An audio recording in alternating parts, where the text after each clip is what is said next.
Notte e Natale.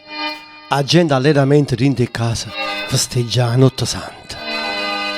In una casa bianca, un guaglione aspetta a mezzanotte e mentre aspetta scrive. La mamma che è vicina, quasi nascosta, a umma legge. Caro papà, oggi ho visto mamma con l'occhio rossicchiante, però quando la guardava faceva finta di niente. Poi è andata in camera da letto e si è seduta davanti a quella foto. E non ricorda che lui Natale fa. Noi stiamo insieme. Io in braccio a te ti dongo una silla. Caro papà, quanto tempo è passato da allora? Mo sto a scuola, a seconda, e già scrive, e sono sicura che sta lettera t'arriva.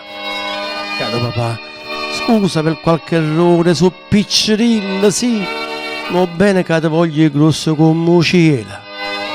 O cielo, a dove stai tu? Papà, te ne sei giuta, pure io voglio morire. E mezzanotte, la mamma segna figlio e chiagna, chiagna.